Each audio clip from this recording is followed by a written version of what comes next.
Because it was a romantic comedy that we hadn't done the whole genre yet. So I was like, why not? It's something different.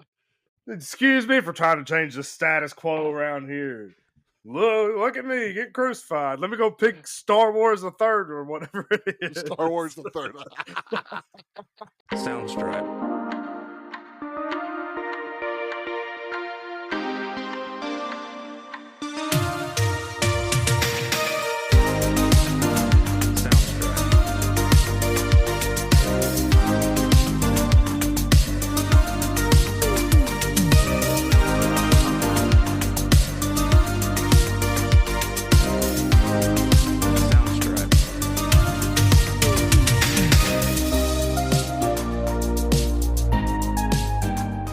Welcome into another episode of Blockbusters, a classic movie podcast where if you're like us and you miss the days of packed movie theaters and movie stores, and this is the podcast for you. I'm your host, Caleb Suggs. Joining me is one of my co-hosts, Dakota Lowry. Is he going to be here or is he not? This week it's here.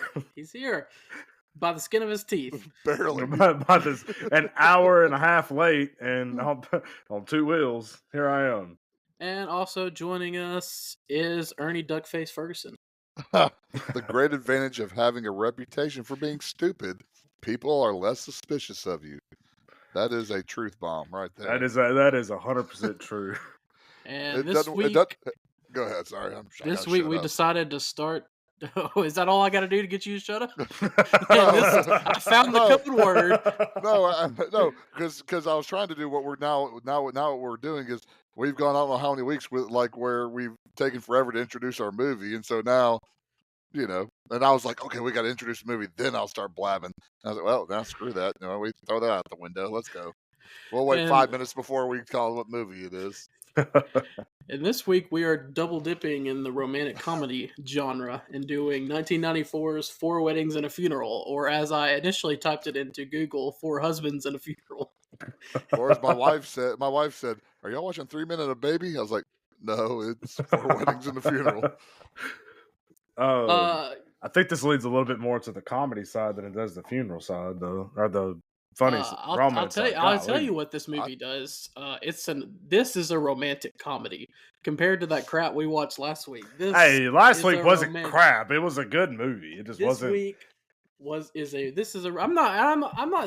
I'm not downing you for picking the movie, but I watched it and I did not like it. He's downing your process of your Nicolas Cage movie. That's what. That's exactly what he's doing. That's what he's downing. Look, let me just tell you. Okay, you said this.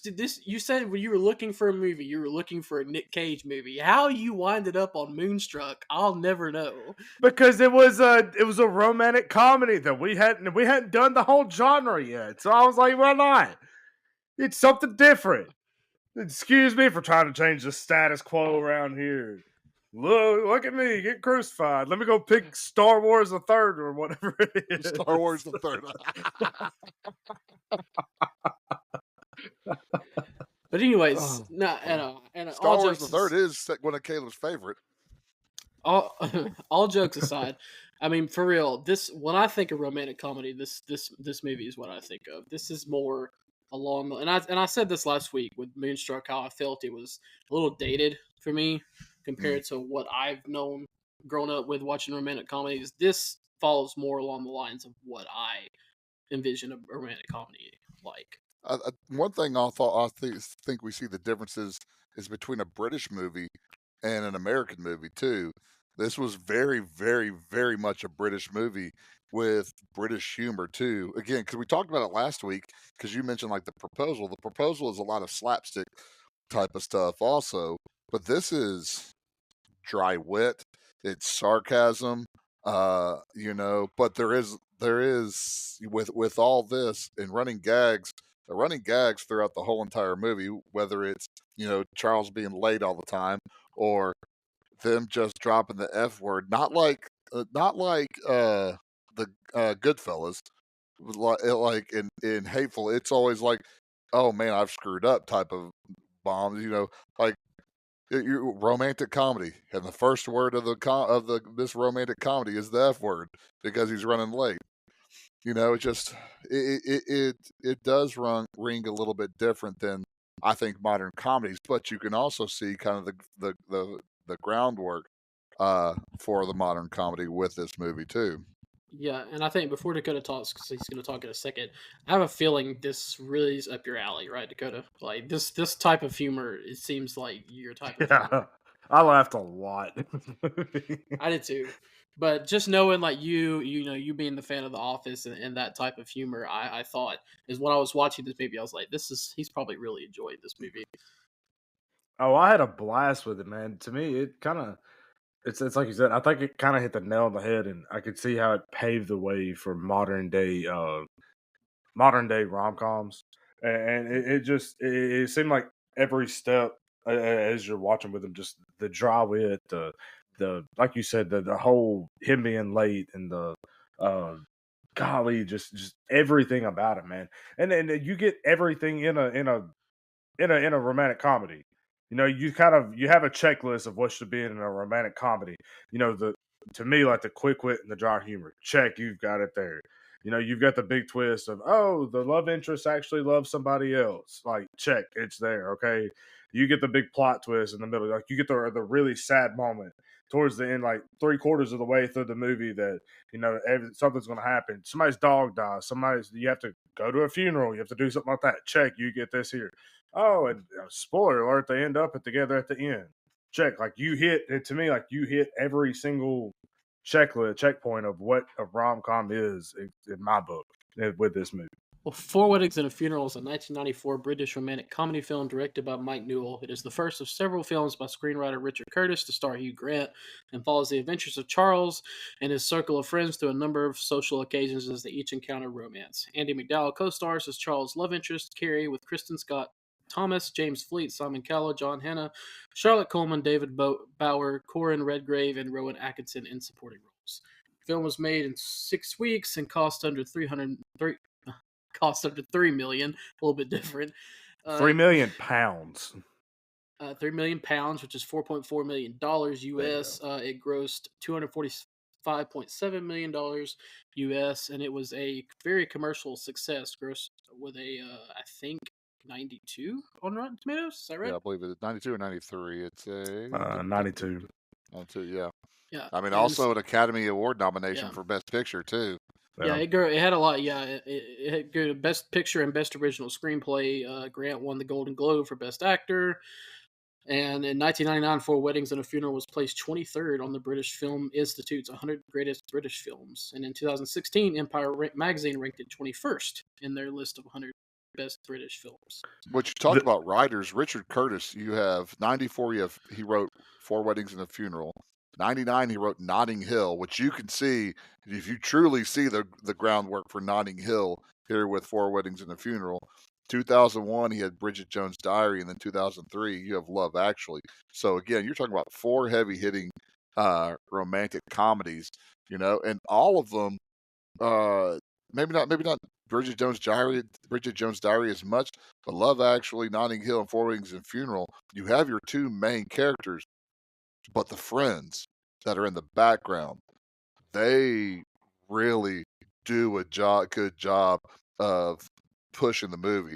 John Hannah, who played Matthew, I thought he was one of the best parts of the movie because he was truly the straight man, pun ironic, but everybody else was comedic. And he was never comedic, but he was the serious tone. Especially when you see him and Gareth together. But I mean, you have him playing playing the conscience to everybody, and just being able to be kind of the solid ground where everybody else was flighty. And I mean, you can take it from Scarlett to Tom to Gareth to Fee. They're all strange and weird. And Matthew's really kind of the person the glue that holds the friend group together. And I thought he did a fantastic job, especially when we get to the funeral scene. That to me was a very poignant scene in the movie to get all together. Crickets. Well, I was waiting because you started to talk earlier, so I was just giving you that chance, Dakota. Oh no, I was just reading off the IMDb page that it at the time that it released was the highest grossing British film in history at the time, which is I don't know. I didn't know that. I mean, honestly, I didn't I wasn't able to do much more than just watch the movie this time. I didn't really get to look into a lot of the other facts about it. So But that's like you get Hugh Grant. I mean, he makes a career out of this, of being just awkward, bumbling, dry wit. It's not until I think recently where because he's older, he really changes what he does. But you can watch the movies, and I don't get tired of it. I like, even though he literally plays kind of the same person over and over and over again. It's enjoyable to watch. He's funny. I guess for me too, I'm very much self-deprecating humor, and this is why it kind of feels like. I mean, I don't have great hair, I don't have those shiny blue eyes, and I don't look like him. But the self-deprecating humor and the sarcasm and the wit that goes right up my alley, and I'm like, okay, I'm not a Ryan Reynolds, you know, I'm not that type of person. But I can understand Hugh Grant, and I feel his persona on the screen.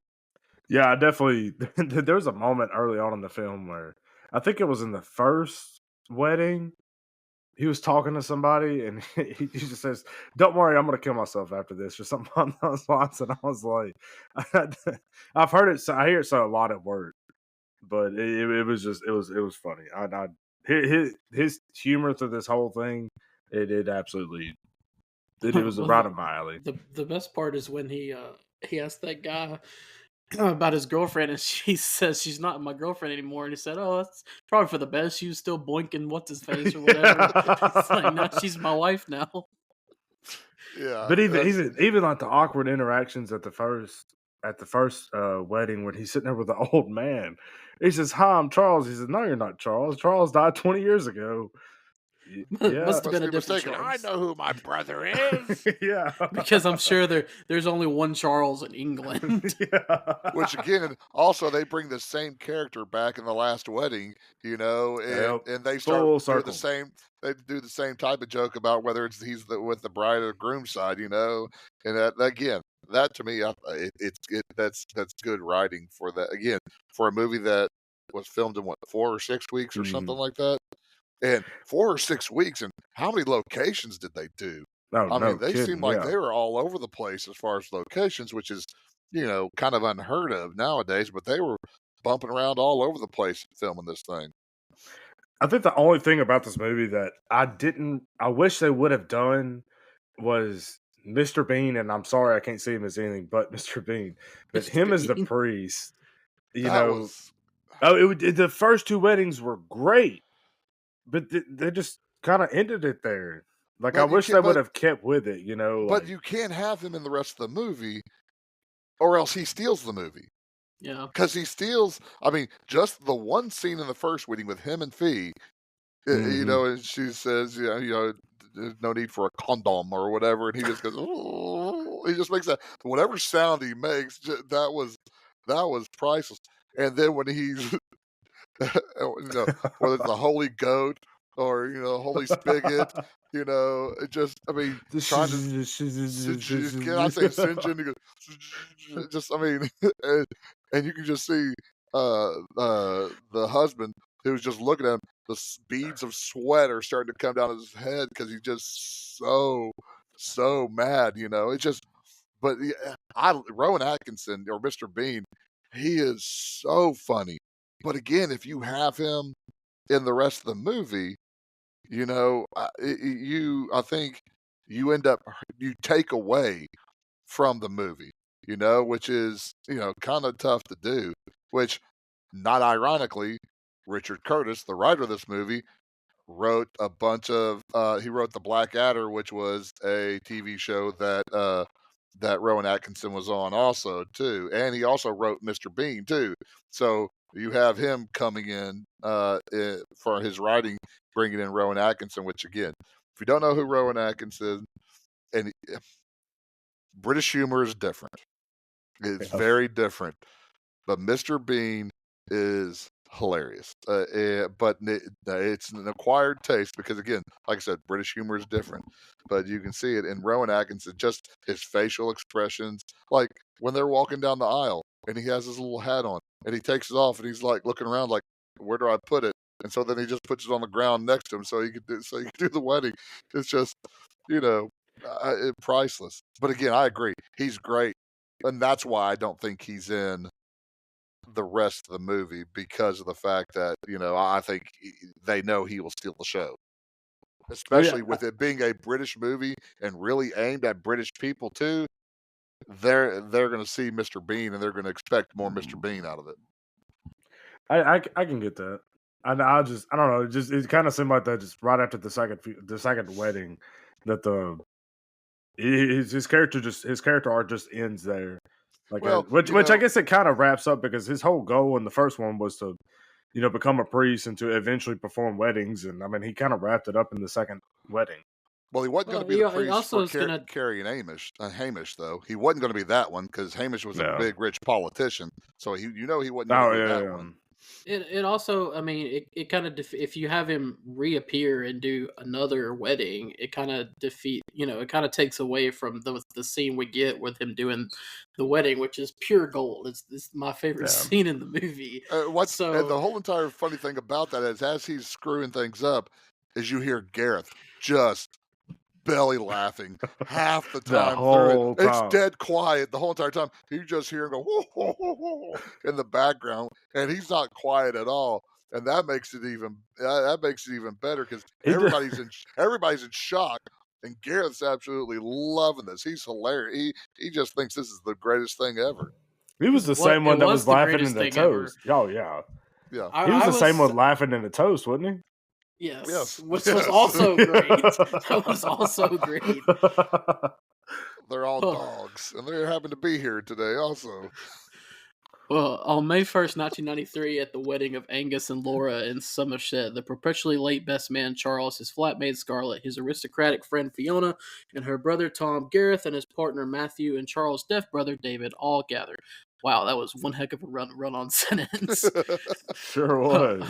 And then the very next sentence is all are unmarried. Like, you couldn't just put that in the same sentence. Anyway, all right. Charles forgets the rings and hastily borrows two from the congregation, which proved to be incongruous. At the reception, he makes a risque speech and is attracted to Carrie, an American woman who has been working in England. They spend the night together. In the morning, Carrie, who's returning to the U.S., laments to him that they may have missed a great opportunity. So the film opens up, like Ernie said, we get 20 F-bombs in the first 2 minutes, which lets you know that this is an Ernie Ferguson pick. Hey, don't make me bring up Usual Suspects. How many F-bombs we get in that one? Wait. Not as much as Goodfellas. Oh, really? I can't even remember Goodfellas. I think I blocked Goodfellas out of my mind watching Goodfellas is like on the top 10 of F-bombs used in movies. Like, I think I've blocked Goodfellas out of my mind. But no, so, you know, you find out pretty quickly, like, you know, because it opens up with Hugh Grant sleeping through his alarm. Scarlett too, which they don't spend enough time on. Both he and Scarlett are late for everything together too. Yeah. So you find out pretty quickly that they're on their way to a wedding, and you know, I like the fact that, you know, the movie is about weddings, but it's a lot about, you know, kind of I don't want to say the bad side of weddings, but it's like, you know, you get to see all these friends kind of go through these different awkward and funny situations that you see at weddings, whether it be, you know, the best man speech that isn't great, the priest, you know, it's all these different things. And this is where kind of the film really shines, is his friends. This whole friend group it's great actors. And you can, you know, Andie MacDowell, she's okay in it. I mean, she's not the best. But I mean, she's okay. But the real stars of the show are definitely the friend group: Hugh Grant and Scarlett and all those. I mean, they really make the movie go. Like trying to save him with the rings, you know. He said, the guy said, "You're late. But at least you have the rings." And Hugh Grant pats his vest. And he's like, "Oh no!" And then he looks back, and while they're going through, how nobody's paying attention to Hugh Grant, I don't know, but he's mouthing it. And again, who is it that comes to the rescue? Matthew's the one that comes to the rescue, and they get that big, big heart ring. I had no idea. I have not seen this movie, so, you know, I'm thinking, oh, it's funny, you know, he forgot the rings, but they're just going to give him like some wedding bands that they borrowed. When he pulls out that rainbow heart ring and slides it on her finger. That's enormous. It looks like one of those, like the rapper guys that used to have the gold ones that had like their name across the knuckles. That's how big that sucker is. And And you're then like, his ring it- was the yeah, skull. you're like, oh, that heart's pretty. That's funny. Now all of a sudden you got the skull with wings Yeah, the on it. You're skull, like, oh, yeah. this is great. This is. But I mean, if My you've question been is to, who wears that to a wedding? well, I think. Where Well, did my question, who has this? I think Scarlett had both of them, which makes me kind of I question could see whether that. which Scarlett's rings fit the dude. But you know, if you've been to a wedding, stuff like this happen. My first wife, our wedding, bless her soul, we our my niece was coming down the aisle and she just started boohooing. And she had this little Gumby in her hand and she wouldn't let go of that Gumby. And then my future brother-in-law basically kind of helped her into the pew and let her sit there, you know. Um, my second wedding, by the way, people that don't know, my first wife passed away, so it's not like I'm just running through. It's not like it's not like I'm Hugh Grant here. So but like one of the Let's things that I preface didn't, that. one of the things that I didn't know with Terry and our wedding is that we were already gone. My uncle accidentally got it like a napkin set on fire because he had his napkin near a candle or something like that. I didn't know that, but I mean, I guarantee you, y'all can think about y'all's wedding and somebody's told y'all or y'all witnessed something stupid or something weird happening because that's what happens at weddings. That's what makes weddings a great location for movies to take place. Yeah, and this Yeah. first wedding is just great. It's fantastic. I mean, I have so many notes from just the first wedding. Mhm. The things that go on. Scarlett's singing. Oh my gosh, her singing that I can't even remember what it was she was singing. And then they said something about her dress. Was it ecclesiastical orange and satanic purple? Again, Gareth. Gareth has great quotes throughout this whole entire thing. You know, But but you're right. I mean, it goes back to what I was saying. I mean, weddings are just there's so much stress, and you're bringing in so many different people from two sides of the family, and some of them can be very different. The amount of hijinks and crazy stuff that probably, like you said, you don't even know go on at weddings. This first, especially the first wedding here in this movie, it does a great job of highlighting what it's like. and look at Angus and Laura through the whole entire thing. They are stressed. I mean, just stress. Just I mean, if you look at all four weddings, you get the absolutely stressed out bride and groom in this first one. I mean, Angus and Laura, even all the way to the very end, where she's telling everybody that she loves them, and she's drunk. At least I hope she's drunk when she's telling everybody she loves them. You know. Then you get Bernard and Lydia, their wedding. Their one's the most normal ones, but that still was ridiculously cuckoo for Cocoa Puffs too. So all of these, it really kind of just goes off the hinges with it. And everything again, it goes back to a wedding. There are no weddings that are exactly the same because who knows what little things are gonna happen because you expect everything to go perfect. And it ain't gonna be perfect. And that's hard for people to realize. But that's what makes the memories of a wedding, and there's a lot. These first two weddings, there are a lot of memories happening in both these weddings. I'll tell you the thing that I really appreciated, especially about this first wedding, was the wrapping up the joke, like and not just being a one liner and it being and done. But when he stands up, he gives his best man toast, and he's like, "Well, back to Angus and those goats." And then you cut later on when they're going to get into the car, and he opens the door and the goat What comes comes out? out. And I'm like you have no idea what it's about, but it just the whole like wrapping up and calling back to the joke to me was great. It was just like I said, there was a lot of like we've said, there's a lot that went on in this this first wedding that was funny, but that was one thing that stood out. And I like how we got Charles's speech before Tom's speech in the wedding Mm-hmm. too, because Charles's speech, he started talking. I was like, okay, I'm going to put my hoodie on and I'm going to pull my drawstring because this is going to make me embarrassed just watching this. But then but then you start to notice that people start to start to laugh, and then it's funny. And then you get Tom's, which was an absolute bomb because he was trying to be Charles. He was trying to be funny like Charles, and it just didn't work out. And it was a complete bomb. I don't think it would have worked as well the other way around if they did Tom first and then Charles. But yeah, Charles's speech especially when he talks about the guy slept with the mother or whatever too, and just it just that whole thing was good. Yeah, and we just spent all that time talking about this wedding, and we haven't even talked about, I guess, what's supposed to be the important part, which is Hugh Grant, Charles and Carrie, having their night together, and Oh yeah. which, by the way, has got to be some of the worst foreplay I've ever seen in a movie before a sex scene. They're like, would this kind of kissing be acceptable? Is this too far? Is Is this too far? What is going on? That's one of those things that you just hopefully chalk up to they're drunk. That's And Hey, then, but it's a romance. This is where the romance side comes into. There's got to be a little bit of magic. yeah. Which look at the wedding that comes next. How did they meet?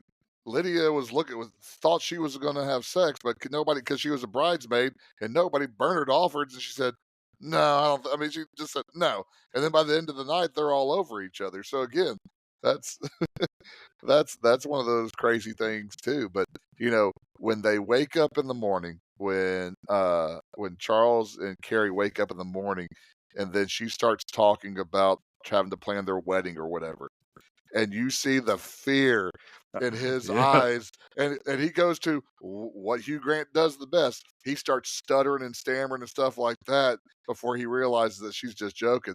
Yeah, I guarantee you, there's 100 guys out there that were like the same way. They were tightening up. They're going, "Oh my gosh, she wants to marry me," and that's not what he was looking for. Again, I thought that was a classic, and I thought that was a good move too, the way they put that.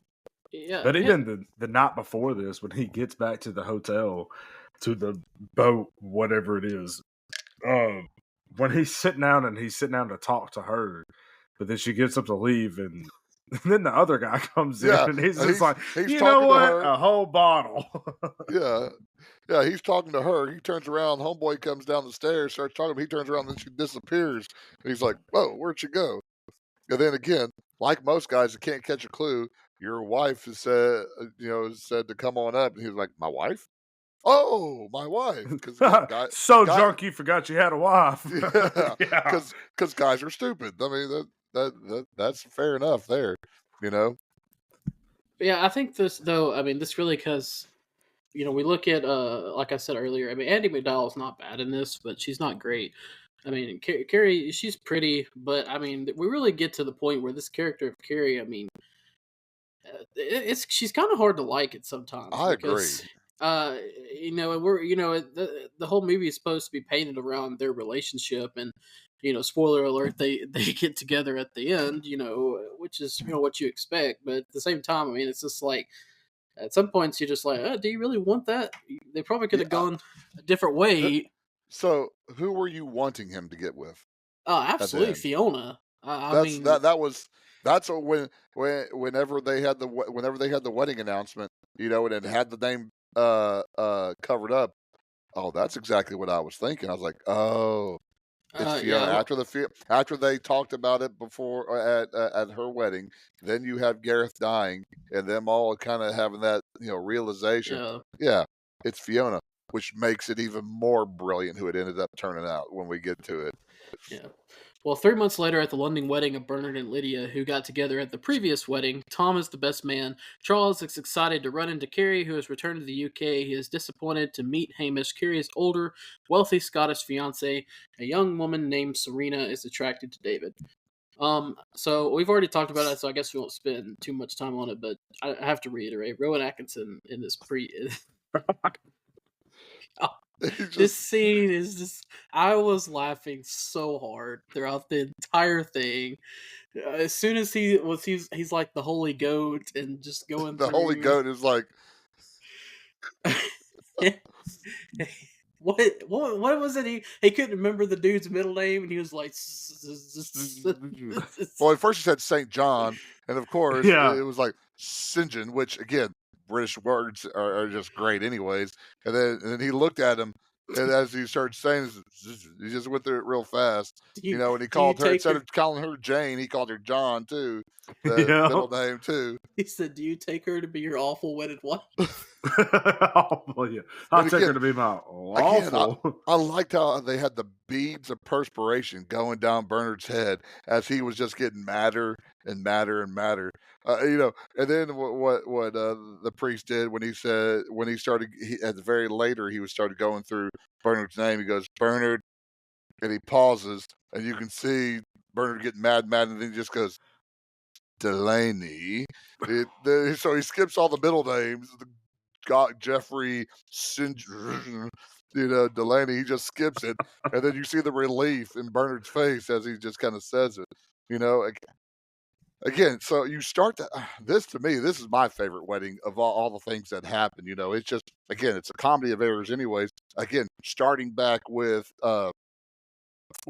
Scarlett running in, before they reveal that what she left behind, covered her backside, the wig that she was trying to put on, she had it on one way, then she turned it backwards, and it was just a crazy curly red, bright red hair, that she finally gets upset. Then she starts walking, and you see, oh wait, that bow covers her backside, and you see underwear hanging out there, and it's just funny. And then again, you have Rowan Atkinson getting after it with Garrett laughing again, still laughing at it. Whenever again, Matthew playing the part that he plays, he's the one that says this is his first time, doing a wedding, and because he's a friend of the family, And then of course one of those great British words that they use all the time, and Hugh Grant goes brilliant, and just kind of they go after it. It's just and that's ironically, I would have thought in a wedding that the bride would be getting more mad.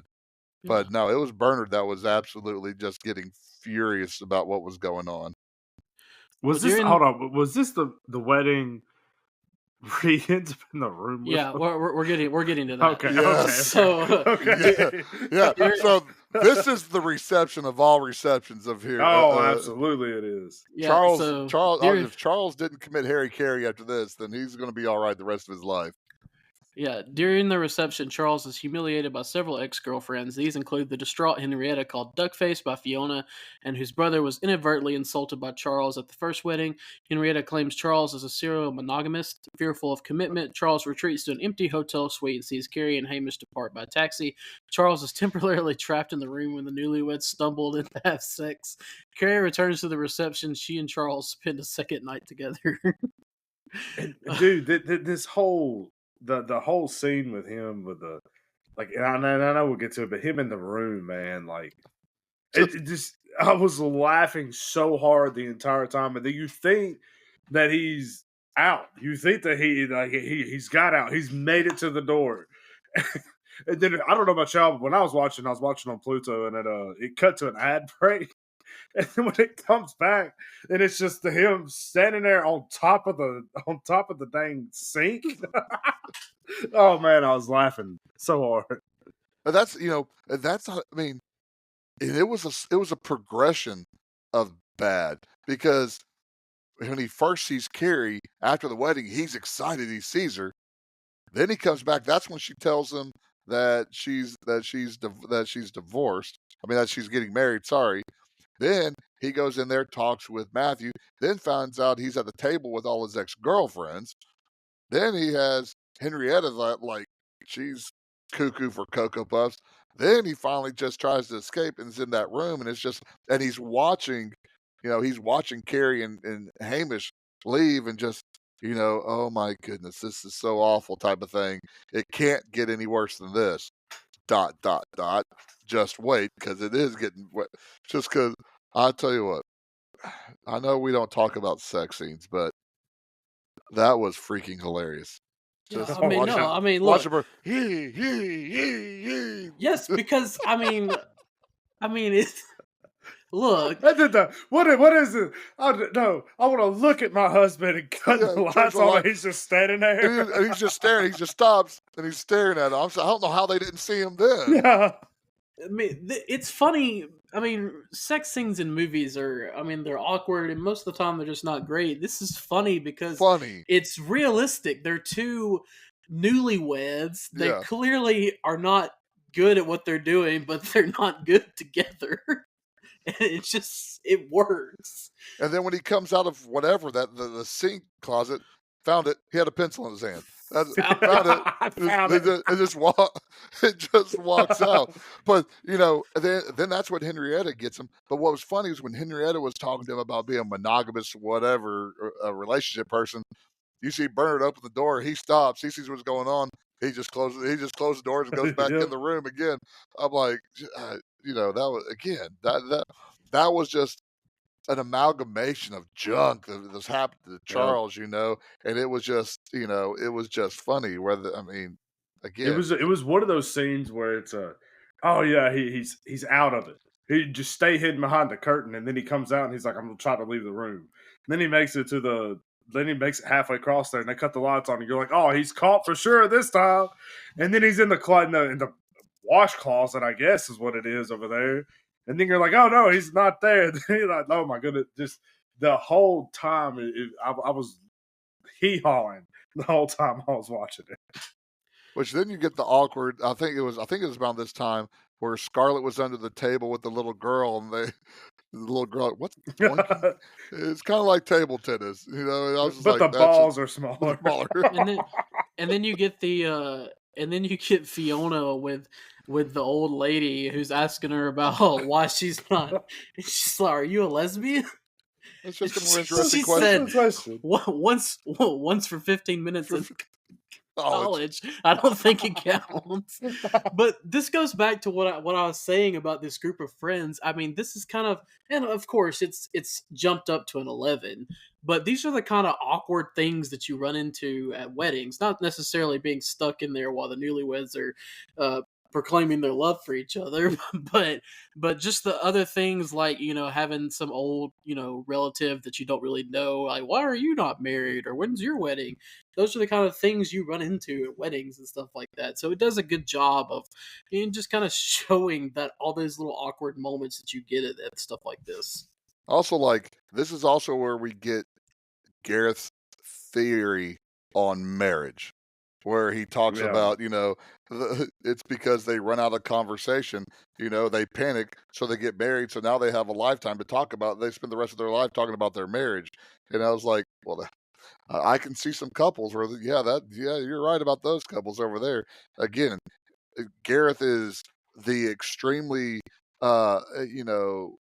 wild one of the bunch, but yet he is also one that brings in a lot, says a lot of wise stuff, kind of like this, because this makes sense, and yet again, you have Matthew in the background just kind of shaking his head, he's the opposite. No, some people just marry for love, that's, which again goes to the opposite of what happens at the end of the movie with Carrie and Charles, they don't get married because of love. A month later, Charles receives an invitation to Carrie's wedding to Hamish. While searching for a gift on London's South Bank, he runs into Carrie. Charles helps Carrie choose a wedding dress, after which she recounts her 33 sexual partners to him. Charles, who was number 32, awkwardly confesses he loves her, and Carrie gently rebuffs him.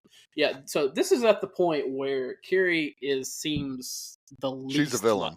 Yeah, she's a villain now. Yeah, first we go back to she cheats on her fiance, sleeps with Charles again. So, I mean, that's already wrong. We're talking about infidelity there. But, we get into, first of all, her wedding registry. The cheapest thing is 100 pounds. I don't know what that is in US dollars, but I can tell you right now, it's probably more than I would be spending on any wedding present. But, the Pygmy Warriors or whatever, he's got 50 pounds. So, yes, you can buy it as long as you find somebody else that has the 4,950 other pounds to buy it. And then she makes him go shop for wedding dresses. That's so... And he's such a simp that he's doing it. Then they're sitting there and she's just simp. Gleefully going through all these people she slept with. And he's just sitting there listening like, And then after all that, he confesses his love for her. I guess he was really smitten. Yeah, the whole entire wedding dress shopping scene, I'm like, dude, you need to stand up for yourself. That's time to walk away. That's friend zone stuff right there. 100%. That's the she probably friend zoned him Barney though. Simpson. What's the Barney Stinson? What? What's the Barney Stinson theory? The sexless innkeeper? No, it's not it. Well, It's there's one the of sexless innkeeper. Yeah, that's not the one I'm thinking of though. It's the one who does all of the. Is it the emotional buffer? I know which episode. The you're one who talking does about. all the boyfriend I things, know. but doesn't get the On the benefits hook, out of it. or it's like on the hook. Or something On the like hook that. or something. I don't know. Anyways, But you know, she probably still loved him though, and maybe was even thinking about being with him. But then she sees his casual wear, and that kind of Oh turned my her off. goodness! oh man, Now, He was okay, wearing. I don't even I know was what he. I was alive and old at in '94. I was 30. I was 30. I was 20 years old in Yeah, I was about '94. to say you were not Sorry, 30. I'm not good. So I married a math teacher. So I mean, but I was like, okay, wait a minute. He's got this Hawaiian shirt that's like not about halfway buttoned. He's got these kind of cargo shorts. Then he's got like wool socks on with dress shoes. I'm Yeah, like, I don't. did they purposely draw? I mean, I know English people are kind of weird with, or I guess we're just staunch with what we wear. But I was like, that's god awful. No wonder she didn't want to marry you. I mean, if she's an editor of Vogue and she's seen out with a guy that looks like that, she deserves to lose her job. Yeah, Dakota's sitting there. He's not saying a word. He's like, I'm weird. I'll be honest with you, I didn't really think that much about it. I got It was like, I don't see anything wrong with that. That's my everyday it. wear. Okay, look, you So if do I do you, wool socks man. and Crocs. Well, I was also when me and Kamei first sat down and started watching this. Kamei was talking about Hugh Grant. She said, "Man, his teeth." And I said, "Well, this is England, so Yes. Well, I mean, they're crooked, but they're white. So I mean, you can't have both. You either have white or you have straight. You don't get both in England. yeah, there's your options." So here's the thing that I appreciated about the movie A Line, but I don't know because of how young y'all are that if y'all appreciate it when he starts confessing his love for, where he says in the words of David Cassidy, when he was still with the Partridge Family, he's that he says, "I think I love you." Again, I don't even know if y'all know who the Partridge Family is or who David Cassidy is. But I know of them, but I mean, probably just enough to kind of get that reference. Yeah, David Cassidy, 1970s, maybe the late 60s or 70s or whatever. The Partridge Family was a TV show where it was a family that was a band. And so the David Cassidy was your team heartthrob. And the famous song that they had was "I Think I Love You." And so that was again, just something that he blurted out, which I thought was kind of funny, especially when he comes back and said that he'd been practicing that, which he just came off the top of his head. So again, I thought that was good touch right there. Well, Yeah. Sorry. No, I'm going. I'm just kidding. I think this is. Sorry, now you go. Oh my! I think this was. I got something I want to say real quick. All right, I'm gonna hit leave. That's fine. We'll find a replacement. You've threatened me with that 14 times, so I'm still saying, I'm if texting you're ever Kamei. gone, I'm telling you what, if you ever can't make it, I'm 100% on board with letting Kamei jump in. Look, I love my wife. I do, okay, Kamei, and I want you to know that I love you. Before I say this, okay, my wife is one of the most technologically illiterate people. She had to FaceTime me earlier to hook a projector to the computer, which entailed plugging an HDMI cord in. So I don't know if she's gonna be able to. We'll start making a video and writing notes about how she can do that, because that's I still want that to happen. This is one of those episodes where I thought I would have been interested again to hear a female perspective on this movie. Oh, yeah. But we'll continue on because we Dakota, can get lost in this. Let us know what your thought was. My thought for this specific scene, which is not that groundbreaking, I think this was the point where I think the glass kind of shattered for Charles. Maybe about whatever her name was. Carrie, yeah, sorry. Yeah, I mean, here's how, not to interrupt you again, but here's how pointless a character she is. Dakota's like, you don't even know what her name is.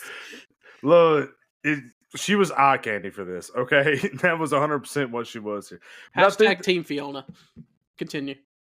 I think this is kind of where the veil broke for her, I don't think necessarily because, like, I think at one point she was unobtainable because like, oh well, she's an American and she doesn't live here. But I think now he's like, oh well, I'm never going to live up to any of these other people that she's been with. You know, like she's married. Like I don't have a chance with her. And I think this is when the glass broke for him, and I think he became a little hopeless about the relationship. Well, I don't know. Because he took that last swing. He left his brother at the movies to go and profess his love, which he hadn't done before. So again, I think he still held out hope. I don't think it was until one, the wedding, when he saw her and Hamish together, and then two, when Fee proclaimed her love for him. That's when I think it shattered. I I don't think I mean I think he has that part where, oh my goodness, am I man enough for her? But Yeah, I think that that still didn't change the fact that he loved her because because again he ran off from the movies to go to talk to her and give her a bad David Cassidy quote. I think that might have been maybe more of what I was looking for, where he was like, wow, like I'm not gonna be able to hit a home run. You know, Yeah, like I think at this moment maybe she became out of his league. Like he still maybe held hope, but he was just like, I don't know that I'm gonna be able to, you I know, mean because she called her time with him lovely, and yeah. I think for a man, lovely is not necessarily as good as, oh my gosh, but lovely is still not where I fell asleep, you know? Like Yeah. she said with one of those guys. Well, a month later, Charles and his friends attend Carrie and Hamish's wedding in Perthshire. The flamboyant Gareth tells the group to seek potential mates. Scarlett meets Chester, a Texan.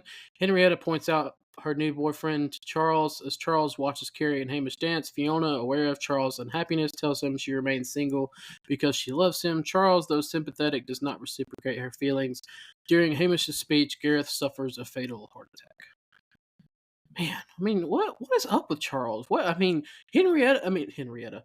Fiona is pretty. She's into him, and she's rich, Yeah. and and This dude, they obviously get along together because these group of friends. I mean, they're just kind of like misfits. They all kind of go together, and they have these great relationships. And you're sitting there. I mean, you're pining over this woman you just see get married. yeah, but she's the one who got away. Mm. Yeah, All the other. I mean, look at the last wedding he went to. He had all these girlfriends who were there who were still infatuated with him and still wouldn't mind being with him, but they're like, yeah, but like you never would settle down. So I still love you, but you wouldn't settle down, so I moved on. That's like one of And those things where you break it off, it's one thing. But when somebody else breaks it off, then you want that even more. That's like all those yeah, women were like, I mean, sitting there talking. That's why you get Henrietta going absolutely bonkers for him the whole entire time, even though she's over him. You know, yeah, so that's what you can. Which again, for this wedding, yet again, they had to go to Scotland and they were late, yeah. so they did a horrible job of timing that out too. Uh, but really, this is where the first come.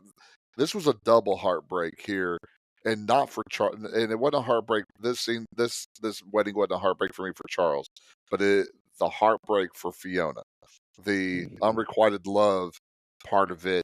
You know, just that was hurt because I think sometime in our lives we've probably liked somebody or had a crush on somebody, and I won't say necessarily say love somebody because I don't want to go that deep. But I know in high school we probably liked somebody and they didn't pay any attention to us or something like that, and we've all felt that way. And then the other thing is not just Gareth's death, but the last one to find out is Matthew. You know, and that was and watching Scarlett's face come. Well, first Fee's face when she comes in and she just buries her head into her brother's shoulder, and then you see Scarlett's face come in there. It's just it's really heartbreaking about this. But at least Gareth gives us one last thing before he dies. When the American woman asks him about knowing Oscar Wilde, who died in 1900, and he tells her that he could probably know somebody that can get his fax number for her. I was like, you got to be kidding me. As us stupid Americans, she didn't know that Oscar Wilde had been dead for 94 years. So I thought that was again a good way. At least we get Gareth to have a good last joke before he passes away. At Gareth's funeral, Matthew recites Funeral Blues, a poem by W.H. Auden. Carrie and Charles share a brief moment, and Charles and Tom then ponder that despite their clique's pride in being single, Gareth and Matthew were as a married couple. They wonder whether seeking one's true love is futile.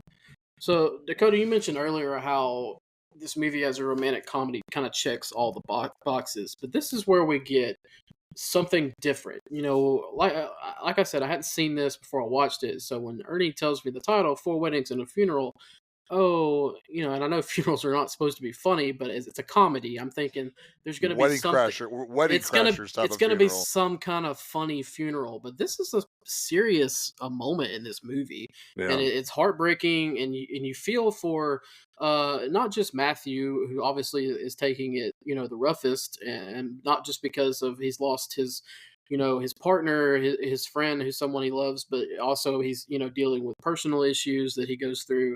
But just to see all the friends, the way they take it, I mean, it's a tough scene, and it's something I know romantic comedies definitely have moments where they get serious, because that's every movie. Every movie has to have their climax where things change, whatever. But this is, even for romantic comedy, this hits pretty hard. It's very poignant. Again, for someone who has lost their spouse, I can't imagine doing what Matthew did, standing up there and talking. I didn't even want to talk to people. Well, one, I don't. Let me clear this up. I don't want to talk to people when good things happen, much less when bad things happen. So, which is kind of ironic as much as I talk on this thing. But just, but the courage it took Matthew to stand up there and to talk the way he did, in that poem, just the first lines, stop all the clocks, turn off the phones. And I can remember after Holly passed away, I I didn't want to deal with anybody. I didn't want people to tell me how sorry they felt with me. I didn't want to have any more of those crunchy topped chicken casseroles that I had in my freezer for about 6 months because I had 900 of them. I got tired of pulled pork that people kept on bringing to me because, again, what do you do when somebody dies? You don't know. You feed them. But just the absolute heartbreak. I again, I teared up during the scene because, again, it kind of rang true a little bit for me of just, you know, how heartfelt this was, how hard this was, because you have, I mean, like Charles said, this is a group of single people, and here we actually had a married couple between us, and just sitting there and losing your mate or losing your spouse or anything like that, it really is heartbreaking to watch, but it is that poignant scene for Charles to push him in the direction which leads us to the fourth wedding, you know. But so, uh, you know, I thought what was interesting afterwards was Tom's statement to Charles about he's not expecting thunderbolts.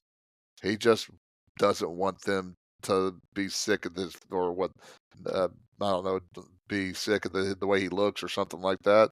He just wants to be together. It worked for his parents. He said, well, until they got divorced. So, but and so I thought that's to me, that's kind of sad because for both Holly and then Terry also, that I've had thunderbolts, and I can't imagine somebody getting married just to not be alone. So, but again, this scene, I remember watching it a long time ago, and it didn't mean as much. But now, like I said, after going through the loss of my first wife, watching it and just the pain that he's going through, and how stoic Matthew was going through this, it truly is amazing. And like Caleb said, you look at the friend group. When Fee I think she was being consoled by Tom. She leaves Tom to go console Scarlett. And even Tom himself, you know, offering to walk with Charles. That was a good part because, again, the whole entire movie is about this friend group, and it was really good. I liked it. It was very powerful, I thought. Yeah, it was strong, and I think and it's like you said, this does go a little bit harder than what a lot of rom coms do nowadays. Nowadays it's like oh, well, I'm gonna fly back to New York or whatever. Like I'm gonna or whatever the proposals was, or it's like it's not as necessarily as deep as what this one is, but like you said, I think the way that they portrayed it was almost necessary for the film. I think it was necessary for these people's lives, almost to kind of sober them up to the lifestyle that they were living. You know, Right. which like you pointed out, the fact that this scene is what directly leads to, and then even the conversation with Tom is what leads to Charles being like, "Hey, you know what? Maybe it doesn't need to be somebody who I'm just overly infatuated with, and maybe she just is the one who gets away. Maybe I should just go with the one who's always there and does like me and is obviously infatuated with me. Like." Yeah, even though I said that she was worse than the psycho shower scene to her face, I told her that. Yeah. Never heard Fee call her Duckface, but Yeah. Then as soon as she walks away, duck face. Right to her. 10 months later, Charles' wedding day arrives. He is marrying Henrietta while seating guests. Tom meets his distant cousin Deidre, whom he has not seen since childhood. They are smitten with each other. Scarlett and Chester are overjoyed to meet again. Carrie arrives and tells Charles she and Hamish separated following a difficult marriage. Who could have seen that coming?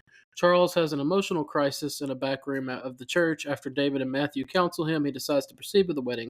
When the vicar asks whether anyone present has reason why the couple should not marry, David uses sign language to say the groom has doubts and loves someone else. Charles confirms this by saying "I do," and a furious Henrietta knocks him out at the altar, ending the ceremony.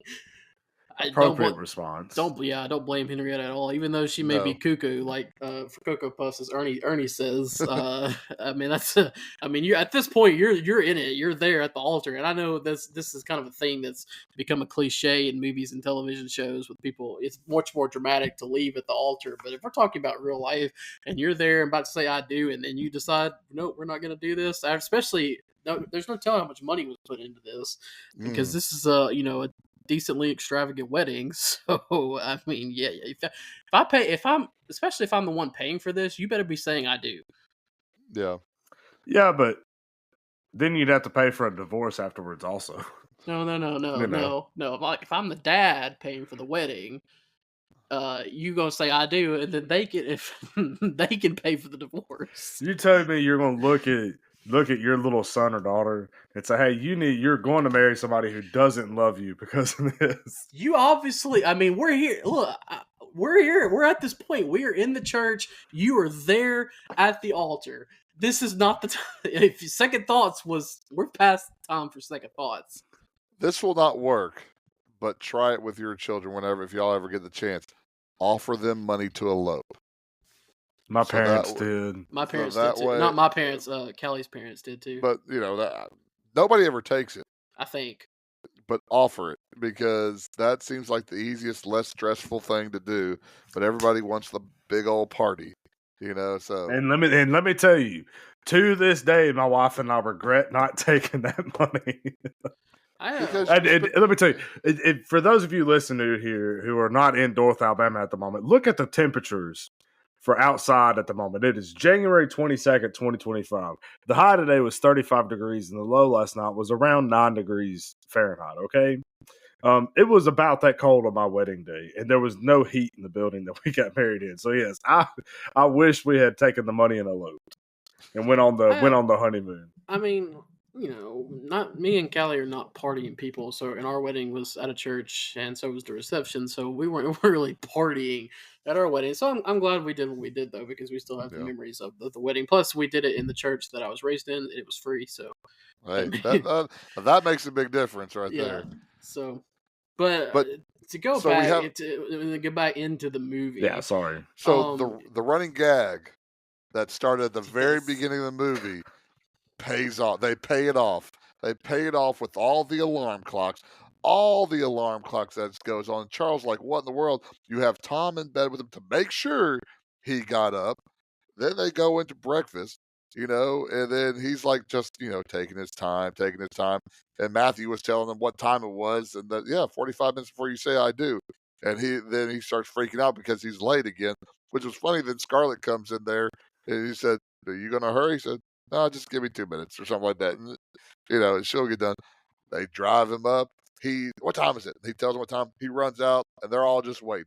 And that's the way you pay something off in a movie. If you're going to have a gag, make sure you pay it off. They paid it off at the very end with the disposable camera also that Scarlett had in the car.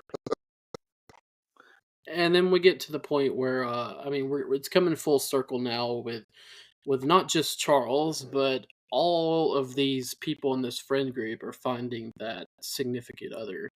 They've been single together for so long, and now here they are. Scarlett's with the Texan, and Tom finds his cousin, and Second cousin. David Distant.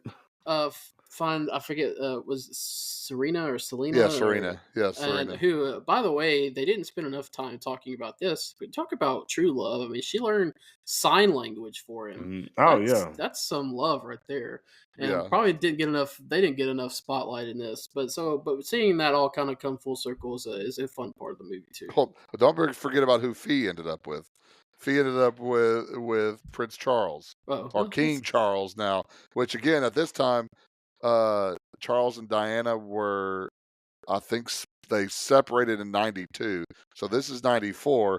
So this is kind of implying that Fiona was the other woman. So what was I wonder how that went. What was over the comment in Britain? But not as many as Madonna, but more than Princess Di or something like that. Yeah, something like that. She hopes. Yes, she hopes. Yeah, I wonder how that went over in Britain, because Charles and everything. That would have been interesting. Well, yeah, but everybody was on Diana's side, though. Yeah, I know, that's what...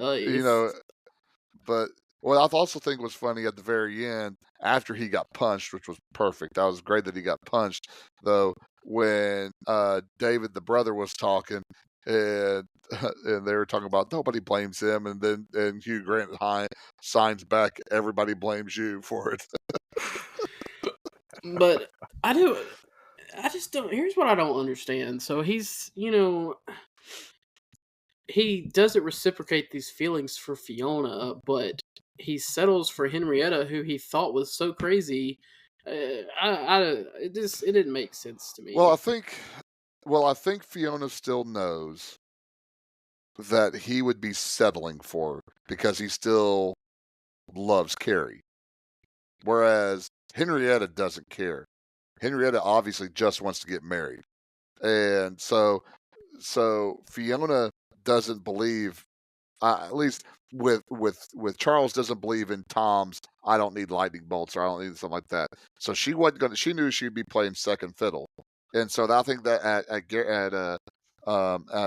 Carrie's wedding, they kind of had an understanding where I'm sorry, I can't, I won't be able to fall in love with you. And I think Fiona basically says, well, I'm going to try to get over you now, finally try to get over you. So I think that's kind of, I think that's kind of where it was, which again, we glossed over how every wedding had the wedding announcement, and you didn't know who he was marrying. Henrietta didn't come to mind. It should have, but again, in my mind, I was still thinking Fiona. But then Fiona's shown early, with her not wearing all black like she usually wears at weddings, And so then it's like, well, who is he marrying?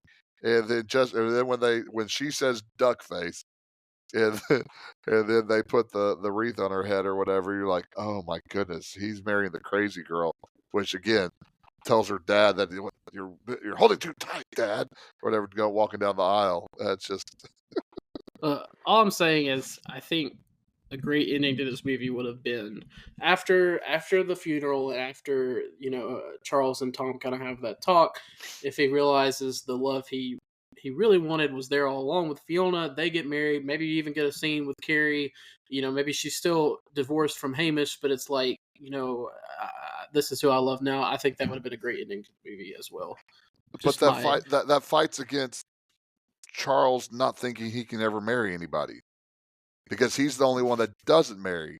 They are not married forever, but they don't get married, and so that's why you see everybody's wedding picture. I guess except for Fiona, she just next to Prince Charles, but everybody else has a wedding picture except for Charles and Carrie because they don't get married.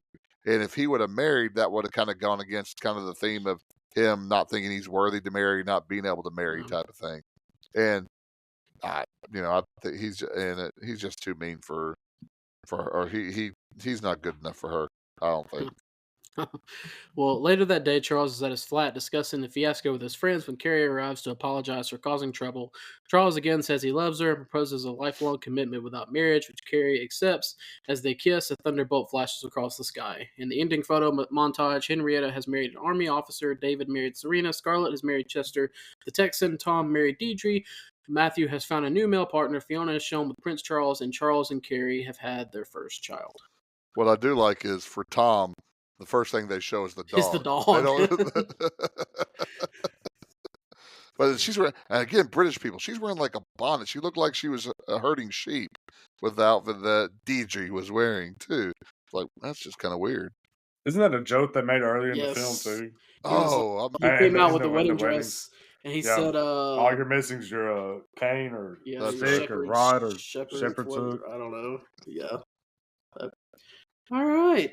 Well, that brings us to the end here of the movie review part. Anything to add, Ernie, before we go on to Ernie or Dakota, before we go on to our rankings part? Have y'all seen Love Actually? No. I think maybe a while ago. So there is a song in the first wedding reception, Love Is All Around, that the band is playing. Well, in Love Actually, it opens up with that song with Bill Nye being the head singer of the song that used to sing this song in the 70s, but now he's repurposing it as a Christmas song. And it's just kind of funny how, and again, this is the same writer that did Four Weddings and a Funeral did Love Actually, whatever.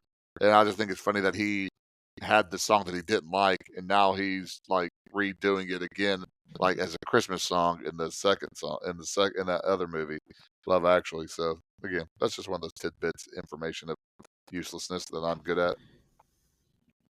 That information is going to come so handy. It will. On. Hey, that's why. Hey, whenever you're ready for trivia at B-Dubs, hey, it'll come up one of these times. Do they do trivia nights? They used to. I've been looking for a place to do trivia nights. I would love that. I'm the king of useless knowledge. I have useless knowledge flowing out of my ears. I'm like, oh, hey, let's go. Give me some stupid question. I'll answer it. My wife always looks at me and is like, how do you know that? I'm like, I don't know. I can't remember people's names. So instead of remembering people's names, I remember who the shortstop for the Houston Astros in 1986 is. Google. Reynolds. That's why. Because you hyperfixate on something and you're like, you know what? I wonder. And so you think about it until you Google it and learn it. Then I feel very confident that Ernie Ferguson from Houston, Texas, knows who the Houston Astros shortstop in 1986 was without ever having to Google that. Yeah, Craig Reynolds. Yeah. No, well, I mean, just in general though. All right, so time to move on to the movie rankings part. We do our rankings. If you're listening for the first time, we do our rankings 1 through 10. We used to have categories. I think we've pretty much kind of gone away from that. But anything higher than a 9 is what we consider a blockbuster, which is the title of our show, obviously. Ernie, I know this is your pick, but I think I'll go first and let you go later. That's fine. Like I said earlier, and I know I was poking fun at Dakota, but last week's Moonstruck, I mean, we did it, and I'm glad we do movies like that because I am. I mean, you don't want to always just be picking movies that you just think are phenomenal, but that was a romantic comedy. You look up romantic comedy movies, and that's gonna come up. But that just to me, like I said, it was dated. Now this though is what I feel when I think of romantic comedy. This is what I think, and it's funny. It has good romance scenes. It has some like Ernie said, poignant scenes too. And is it the best romantic comedy movie I've ever seen? No. but I really enjoyed it, and I had fun watching it. And if Callie had not been so tired and fell asleep on the couch watching it, I think she would have enjoyed the whole movie too. But it was really funny, and I think it could have been better. If they had made some more decisions, maybe if they had had a stronger woman character, or maybe I don't know necessarily that it's Andy McDowell's fault as so much as the character that I just didn't really like totally love. So maybe that's just part of the movie, but I think I'm gonna give it an 8. It's really good. I enjoyed it. I liked it a lot. I'll go next. The one thing I will agree with is Andy McDowell did okay. But just listening to some of the other possibilities, the three other names that were mentioned, one is Gene Triplehorn, which if you've ever seen The Firm or I think it was Basic Instinct, she was in that. She would have been all right, but the other one is another one is Michelle Pfeiffer. I think Michelle Pfeiffer would have been too much for this. I But the agree. name that I really heard that I thought I'd really like is Marissa Tomei. I think Oh, that would have been Marissa, great. she would have gotten because the Andy McDowell, I guess it's not supposed to be liked, I guess, but she's dry, and you can't have a dry Hugh. I was about to say Hugh Jackman, Hugh Grant, and a dry Andy McDowell. You somebody with fire, because I think that's what. Because when you look at the ladies, you had Henrietta, who was crazy, but she was kind of dry. You have Fiona, who was very straight laced, but she was dry. And then you have Carrie, who was dry. So I think somebody like a Marissa Tomei, who would have probably brought a little bit more spirit to it, I think probably would have helped it out a little bit more. Um, but I absolutely love this. Is a movie that I will watch over and over and over again. I love it. I think it's good. I like it from this moment on. Hugh Grant, whatever he's in, even if he is literally playing the same part, I like it. The funeral scenes is one of the few movies that really kind of gets to me as far as funerals. I really I love the poem too, the funeral blues. So for me, I am going with an 8.75 for Four Weddings and a Funeral. That's a lot of numbers, by the way. Sure is. There was a ton of that. See, and I think this might just because it plays more into my type of humor. I I love dry humor, and Mhm. I understand that it might have been a little. There might have been too many dry people in here, but I don't know. I enjoyed Andy and McDowell in this movie and her character in this, and like you said, I don't necessarily think that it was her her fault that Yeah. it was played the way it was. It may have been just the way that the character was written. It could have been written a little bit better, but still, I don't know. I enjoyed it. I'd laughed a ton in this, um, which I, I like I said, I quite enjoyed it throughout the whole time, and like I said, I think for me with all the rom com check boxes that you have to make, um, it hit all the marks for me. This is definitely a movie that I'll probably end up finding myself that Kamei looks at me and says, "Hey, we should watch a rom com." I'll be like, "Well, why don't we watch this one?" It'll So probably be something that she I'll didn't make get it. to watch it with you yet? She didn't get to finish it. Oh man. She didn't get to finish it. Yeah. So, but yeah, it'll probably, but like I said, it'll probably end up being brought up in the repertoire again. So I think I'm gonna give it I'm gonna give it an 8.5. Like I said, I really enjoyed it. All right, so 8.75 for Ernie, an 8.5 for Dakota, and an 8 for me brings it out to an 8.42. Ernie, where does that put us on our list? That will put us at 12th. So it comes between a tied Raiders of the Lost Ark and Scream, but above Batman and First Blood that are tied together. Interesting. All right, and if you would like to see that full rankings list, you can go to our website, podpage.com/classic blockbusters. We'll have that on there as well as our episodes with cool little movie posters, and you can write in if you would like to. I don't think anybody has, but hey, one day maybe. Eventually, it'll happen. One day, it might happen. Yeah, it's gonna be one of us that's gonna Yeah. write in under a false name. But also, you can find us on Facebook, Blockbusters Blockbusters, a classic movie podcast. We post our episodes on there as well, and you can find our episodes on Apple Podcasts, Spotify, or now you can find them on YouTube as well. And we have gotten a couple comments from people on YouTube, so Really? those are appreciated. Yeah, it's other podcast pages that are making recommendations for like audio and stuff like that. But still, Oh, that's those good. comments are Hey, appreciated. It's yeah, really cool. it's a All right. community. This community. All right, and I guess that brings us to what we're doing next, and it's my pick, and Yep. I'm talking a lot because I'm I'm stalling, still and trying to figure it out. You still haven't figured it out. I haven't really decided what I want to do. So, all right. So obviously, I wanted to, like Ernie said before the show, I wanted to do a hard left turn off of two back-to-back romantic comedies. So we are going to go all the way back to 1984 and do The Terminator. So a little Nice. sci-fi action classic. I think it'll be our first Schwarzenegger movie, I believe. I believe so. Yeah, I think so. And a role he was born to play because he plays a robot. But all right, so Terminator next week, 8.42. That is what we ranked. Four weddings and a Four funeral.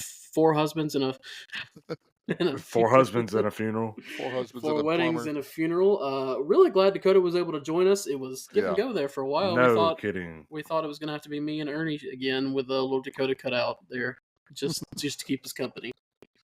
Oh, did I? I'm sorry. Yeah, no. I'm glad I'm here.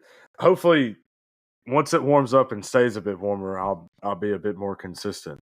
But it's just the time of year and the unfortunate industry that I'm in, or unfortunate for the industry that I'm in. But don't worry, one day this show's gonna really take off, and we're all gonna be able to quit our jobs. Exactly. Hey, you'll Oh, be happy to know. absolutely. I know you said you didn't pick a romantic comedy, but Glenn Ferguson's famous quotes that one of his famous quotes is that he likes chick flicks like Terminator and Predator. So this is a chick flick according to Glenn Ferguson. So and there is a romantic part of this movie too. So I mean, you're not too far off the left field. Well, I had a few different movies. I had a couple 3-hour movies. I wasn't really sure if I wanted to go a 3-hour movie Ooh, yet. man. Eventually, we're gonna have to do it, but Yeah, which Yeah. I don't know. Goodfellas was pretty long. I don't remember how long that was long. Maybe Yeah. It's longer than it actually was too. Yeah. I was gonna. I felt longer then, but all right. So, anything to add? No. Mm-mm. All right. Well, Ernie, get us out of here. All right, we'll be back, and we'll see you at the movies.